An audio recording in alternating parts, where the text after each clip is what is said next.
February 12th, 1903. 12:45 in the afternoon.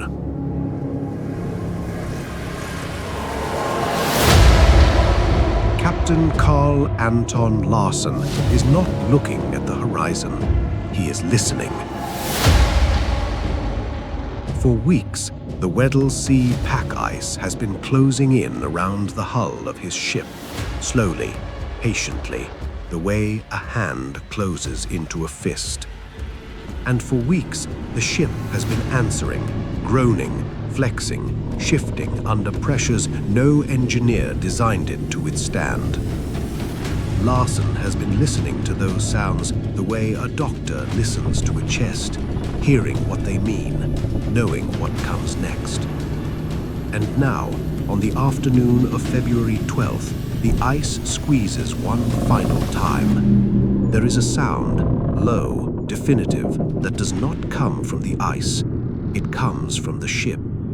The hull has broken. Water floods the hold in seconds, not a seep, a rush. Larsen gives the order that no captain ever wants to give: abandon ship. 30 minutes, take what you can carry, move.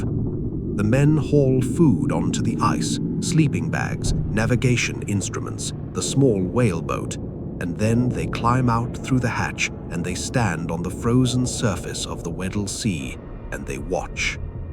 The Antarctic tilts, the mast leans, the hull groans one last time, and then it slips under. Gone. Every spare supply, every plank of warmth and shelter, the only ship that could bring 20 men home, swallowed by the black water beneath their feet. 20 men standing on a frozen ocean. No shelter, no radio, no way home. The nearest land is 60 kilometers away across pack ice that shifts and cracks without warning.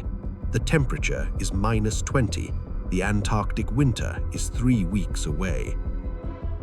And as far as the outside world is concerned, the Swedish Antarctic Expedition has simply disappeared.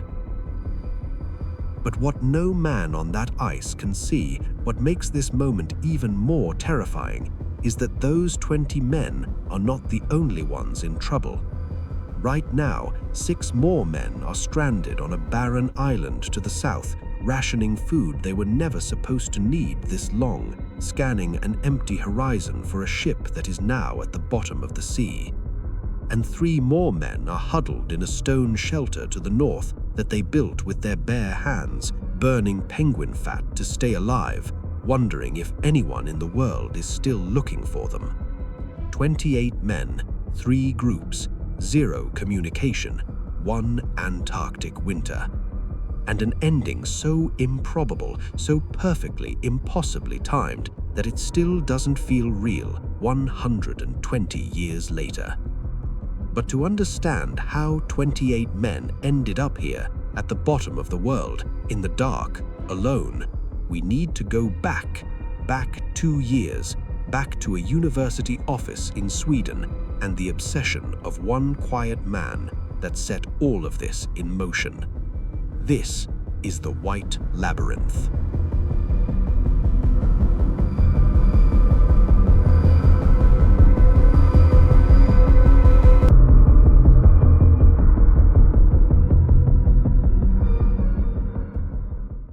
University of Uppsala, Sweden, the year 1900.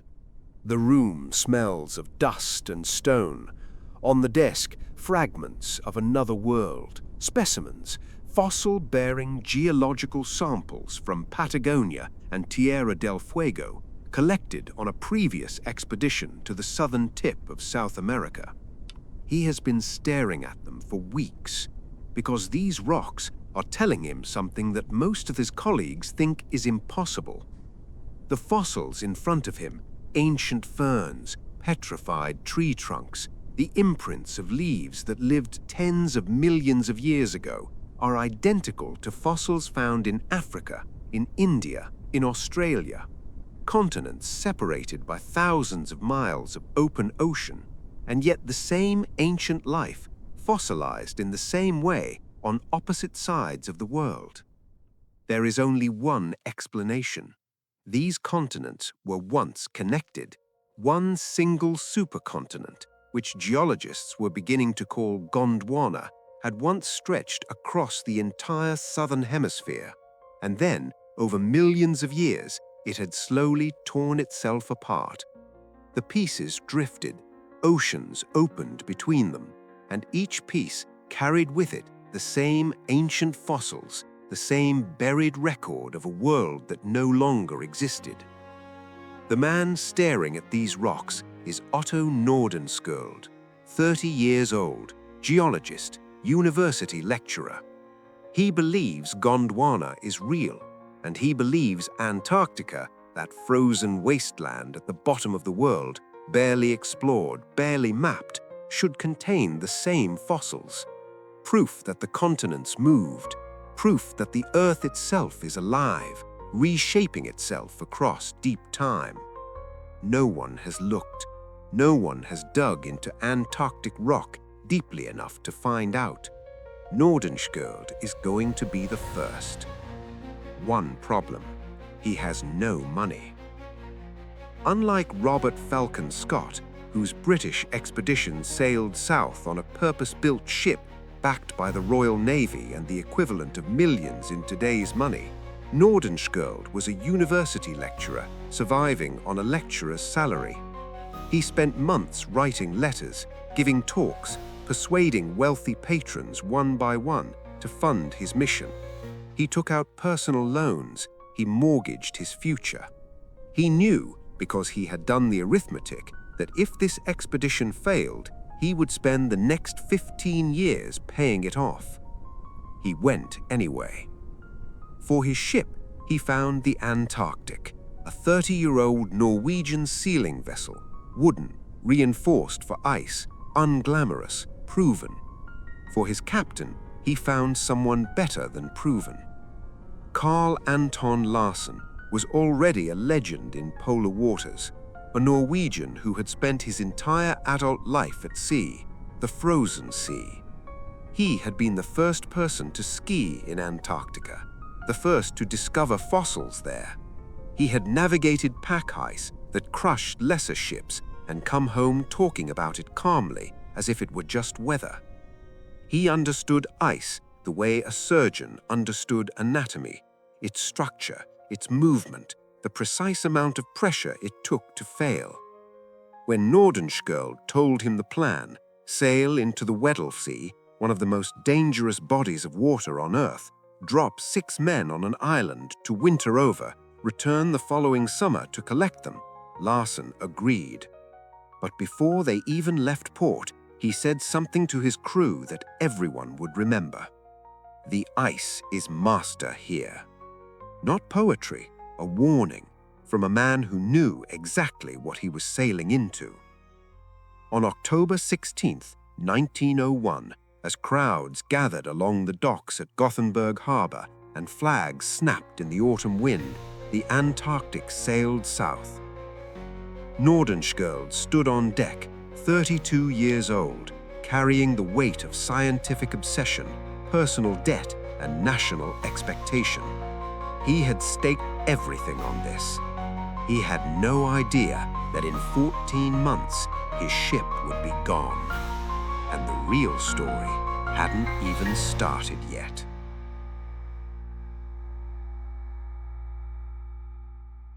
In January 1902, the Antarctic entered polar waters for the first time. Imagine standing on deck as the ship pushed south. The temperature dropped day by day. The sun stopped setting, and then the ice appeared, first as thin white lines on the horizon, then as vast grinding fields of frozen ocean that stretched in every direction as far as the eye could follow.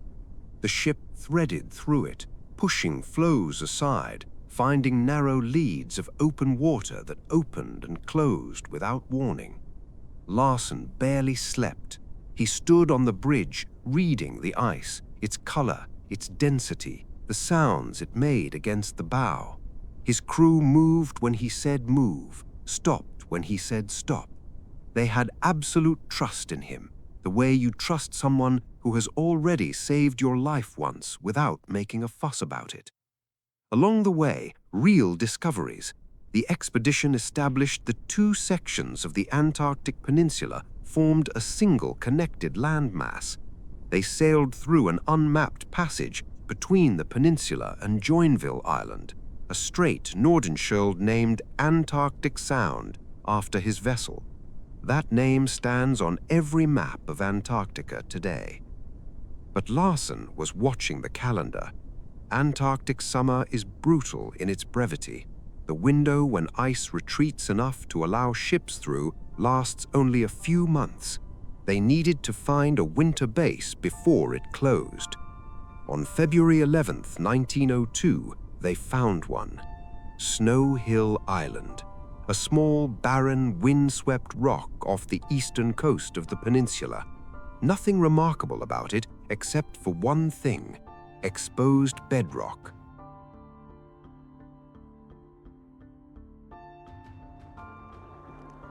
Cracks in the frozen ground where ancient layers of rock pushed through to the surface. Exactly the kind of terrain that might hold fossils. Exactly what Nordenskjöld had crossed the world to find. 6 men would stay. Nordenskjöld himself, a young Argentine naval officer named José María Sobral, who had joined in Buenos Aires when the Argentine government offered supplies in exchange for including one of their own. And 4 others: meteorologist, physician, dog handler, deck officer. They built their hut from prefabricated wooden panels carried from Sweden, 4 meters wide, 6 meters long, a stove, bunks along the walls, shelves for the scientific instruments. 12 months, that was the plan. 1 Antarctic winter. Then the ship returns and takes them home.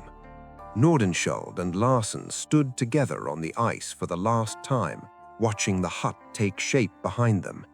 "If the ice closes in," Nordenskjöld said, "and you can't reach us in November, then I come back in February or the summer after." Larsen looked at the pack ice on the horizon, at the gray sky, at the wind that never stopped. His face showed what his words did not.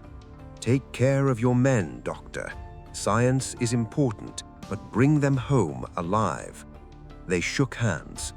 The ship's crew rowed back to the Antarctic. The engine started. The ship moved north, growing smaller until it was a dark shape dissolving into the white. And then it was gone. 6 men, 1 small hut, 1 Antarctic winter. That was the plan. That was all it was supposed to be. Now, remember the ship at the bottom of the sea.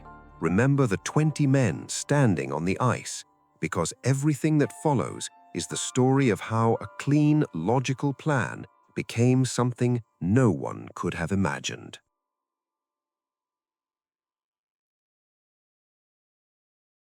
By October 1902, they had completed a 645-kilometer mapping expedition along the coastline, an act of exploration that most men would never have attempted under ideal conditions, let alone as a sideshow to a survival winter. And then, in December 1902, on nearby Sima Island, Nordenskjöld found it. The fossil remains of the largest penguin ever recorded. Enormous, ancient, unmistakable. Evidence that Antarctica had once been warm, once been alive, once been connected to the other southern continents, exactly as his theory predicted. Gondwana was real. He had his proof. He wrapped the specimen carefully. He catalogued it in his journal. He allowed himself, just for a moment, to feel the particular satisfaction of a man who has been told he is wrong and turned out to be right. And then he looked north. November had passed. December was here. The ship should have been back weeks ago. Every morning, the same ritual. Walk outside, look north, scan the horizon. Ice, sky, nothing. Then the sea began to freeze. The leads that should have stayed open through summer were closing. The pack ice was advancing, and on February 18, 1903, the Weddell Sea locked itself shut around Snow Hill Island. The ship was not coming. They were trapped for a second winter.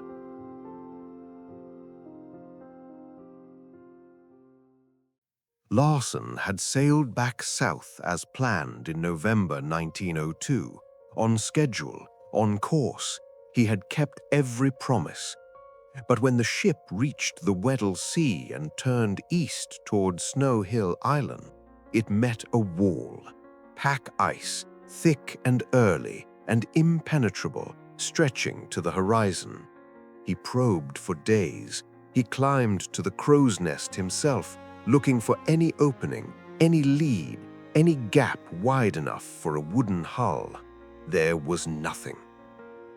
He made a contingency decision. He sailed west to Hope Bay on the northern tip of the Antarctic Peninsula and put 3 men ashore. Johan Gunnar Andersson, Nordenskjöld's second in command and a geologist. Samuel Deuce, naval lieutenant and cartographer. Torolf Grunden, able seaman. Their orders: trek overland to Snow Hill Island, tell Nordenskjöld the ship was delayed but would return the following summer and come back to Hope Bay by mid-February. 3 weeks of food, 1 map, a coastal chart drawn from the sea by a British surveyor in 1843. No knowledge of the terrain from the ground. The 3 men watched the Antarctic sail away. They set off south. What they found stopped them. Where their 60-year-old map showed land, there was a channel full of icebergs. Where they expected solid ice, there was open water. They made it as far as Vega Island and couldn't cross to Snow Hill. The route was impassable. They turned back. They returned to Hope Bay. The ship was gone. 3 men at the edge of Antarctica, a polar winter bearing down. No ship, no shelter, no plan B. And back in the Weddell Sea, Larsen hadn't stopped. He pushed the Antarctic deeper into the ice of Erebus and Terra Gulf, hunting for any path south. January 10th, 1903. The first violent squeeze. The pack closed around the hull like a fist, lifted the ship, ground against the timber with a force that shook every bolt. They worked the ship free, but the ice kept coming, squeeze after squeeze, week after week, hull flexing, pumps running, crew sleeping in their clothes in case they had minutes to react. February 12th, 12:45 in the afternoon. The Antarctic slipped beneath the surface of the Weddell Sea, taking with it any hope of a quick rescue.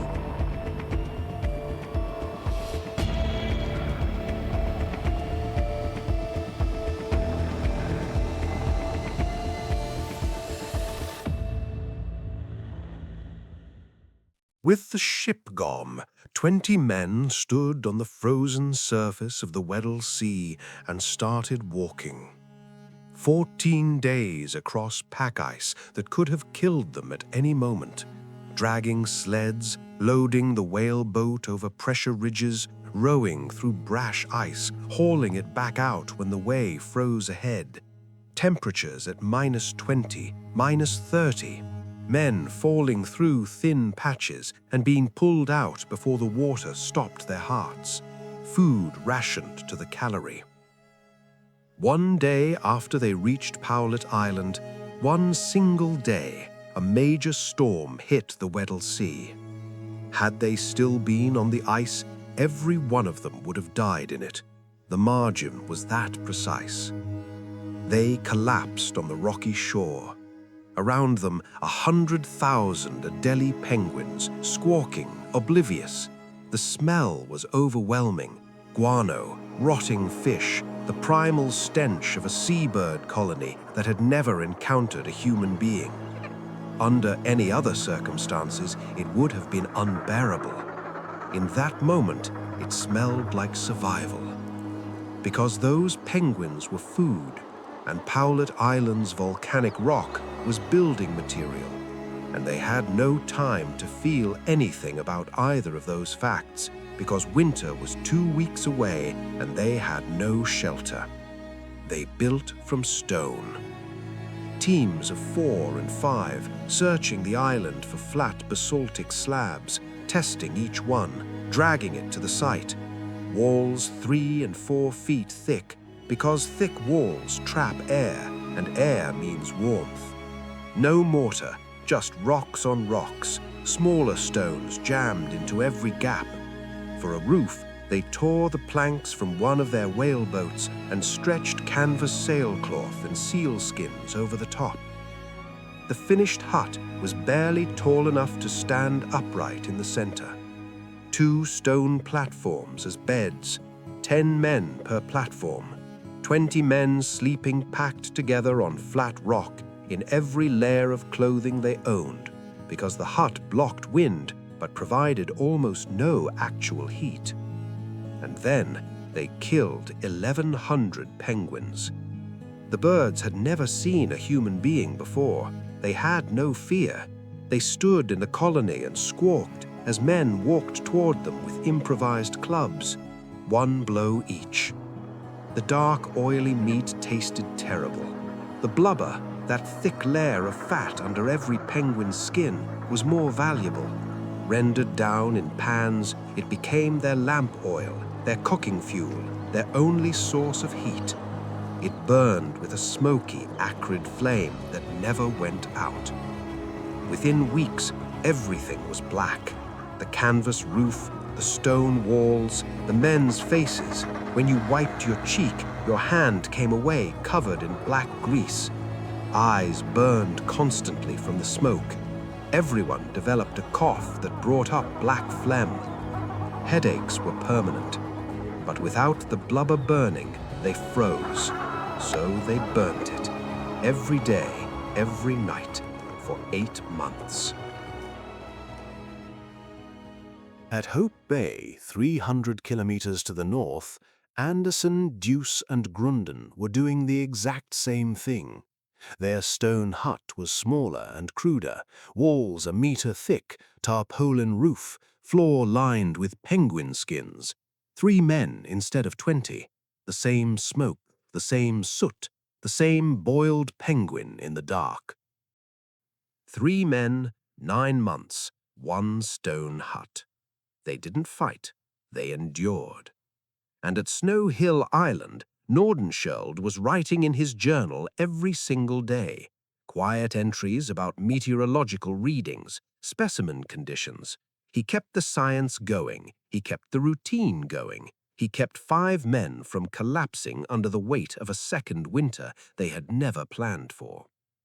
But in the depths of that winter, probably July or August 1903, deep in the Antarctic dark, something happened at Powlett Island that could not be held back by routine or ritual or discipline. A crew member named Ole Christian Vennesgaard stopped getting up. His heart was failing him. Days of deterioration. He grew weak. He couldn't eat. He struggled to breathe. And one night, quietly, he didn't wake up. The ground was frozen solid. They couldn't dig a grave. So they built a cairn.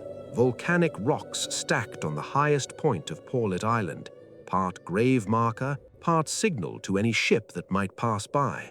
That cairn still stands today, unchanged, exactly where they left it.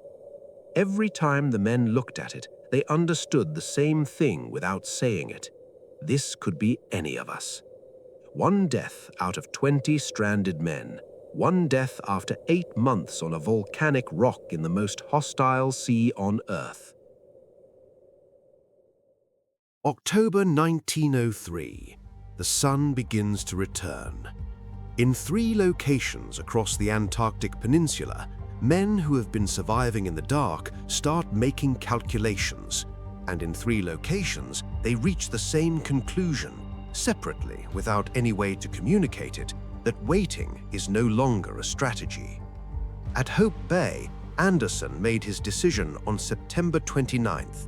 He and his 2 companions loaded their sleds and left. They were going to walk to Snow Hill Island. 150 kilometers across frozen sea ice, not knowing if Nordenskjöld's party was still alive, not knowing if the ice was strong enough to hold 3 men hauling sleds. For days they walked, threading through pressure ridges, detouring around open leads of dark water, hauling at the edge of their physical capacity, their bodies running on penguin meat and whatever willpower was left after 9 months of burning blubber in the dark. At Paulet Island, Larsen was making the same kind of move. His logic, Anderson's party would have survived the winter at Hope Bay, and the only rational next step was to walk south to Snow Hill. All the stranded parties were likely converging there. If he could reach Snow Hill Island, he could find out who was alive, pool their resources, and figure out what to do next. In late October, as the ice began to break up, Larsen selected 5 men and launched the whaleboat. 5 days of rowing through pack ice and freezing spray, no backup, no radio. If the boat capsized, they were dead within minutes in water that cold. Larsen steered. His men rowed in shifts, sleeping against each other in the hull when exhaustion took them, waking to row again. They reached Hope Bay on November 4th. The hut was empty.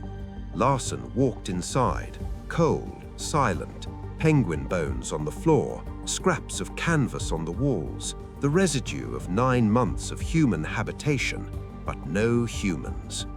He looked around the hut slowly, and then, on the floor, he found what Anderson had left for whoever came next, a map, showing his intended route south toward Snow Hill Island. He wasn't dead, he had walked. Larsen looked at the tarpaulin that had served as the hut's roof for 9 months, half collapsed now, stiff with cold and soot. He pulled it down. He found a tent pole, and he rigged a sail on the whaleboat with a tent pole as mast and a tarpaulin as canvas. Crude, improvised, but faster than rowing.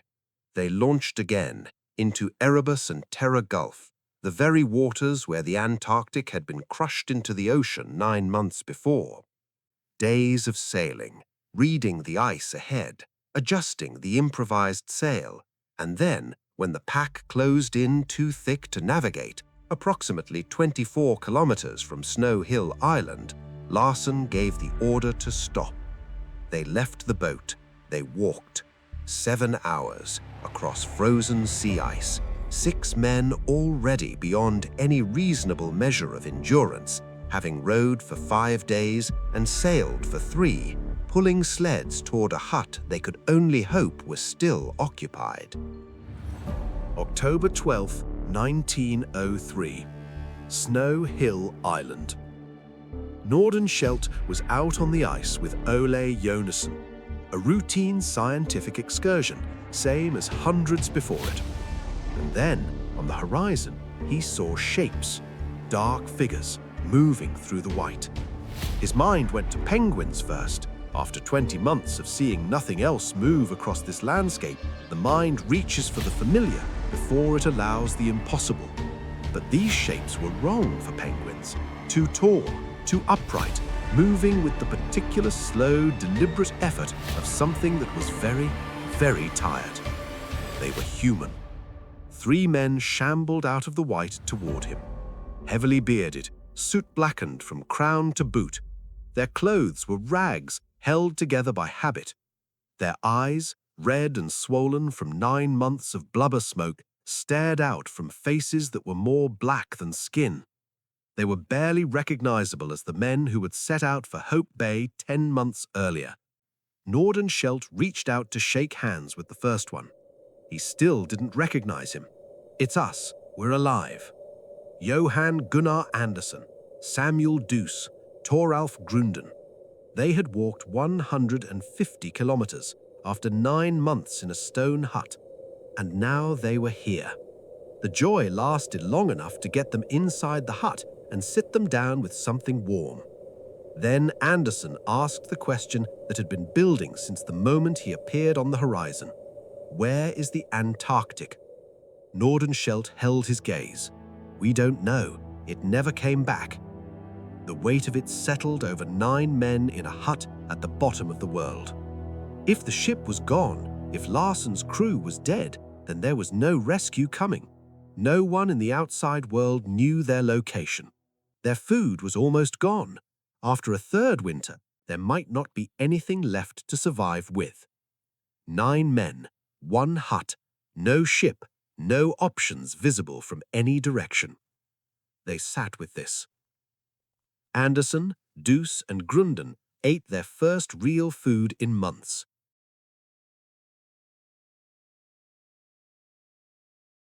On November 8, 1903, at 10:30 in the evening, the dog started barking. Nordenskjöld looked up. He recognized something.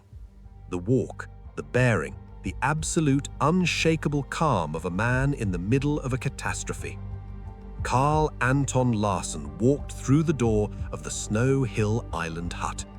Covered in soot, thinner than they had last shaken hands, but steady, unmistakably, impossibly steady.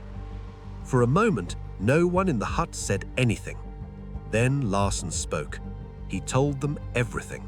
The crushing of the ship, the 14-day march across the Weddell Sea ice to Paulet Island, arriving 1 day before a storm that would have killed them all on the open ice. The construction of the stone hut, the 1,100 penguins, the death of Wennersgaard and the cairn on the hilltop, the 8 months in the smoke, the 5-day row to Hope Bay, the empty hut and the tarpaulin sail and tent pole mast, the 7-hour march across the final 24 kilometers, and then the news that changed the arithmetic of despair. 14 men were still alive at Paulet Island. 19 survivors, every man accounted for except 1. 9 men in the hut felt something shift, the particular sensation of a weight that had been pressing down for months, suddenly, fractionally lifting. They were not alone. Larsen was here, the ship's crew was alive, but they were still stranded. And then, 2 men in Argentine Navy uniforms were standing in the snow outside.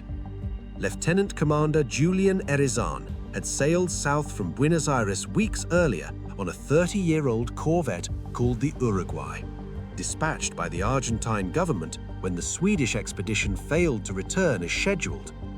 On November 7th, 1 day earlier, his crew had found a signal on nearby Seymour Island, a boat hook placed deliberately on a stone cairn by Nordenskjöld's men. On November 11th, 3 days later, the Uruguay reached Paulet Island. The 14 men who had spent the last weeks stockpiling 6,000 penguin eggs for yet another winter of isolation heard something in the Antarctic night that they could not explain. Botanist Carl Scottsberg woke from a dead sleep, lay still, listened, and thought, I must have been dreaming. It was a ship's horn. The men came out of the stone hut and they saw it. Lights on the water, a hull in the darkness, a ship, a real ship. Survivors came aboard. The ice closed behind the Uruguay as it sailed north. On December 2nd, 1903, the Uruguay limped into Buenos Aires harbor. 100,000 people were waiting at the docks. 30 escort boats filled the harbor. Their horns sounded. The crowd on the docks was dense enough that the men on deck couldn't hear each other speak.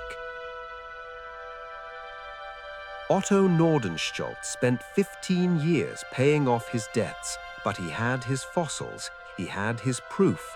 His findings from Snow Hill Island contributed directly to the early scientific framework for what would eventually become the theory of continental drift, Carl Anton Larsen's name now belongs to the Larsen Ice Shelf, the vast expanse of Antarctic ice that has been breaking apart in recent decades due to rising temperatures. And at Paulet Island, at Hope Bay, at Snow Hill Island, the stone huts are still there.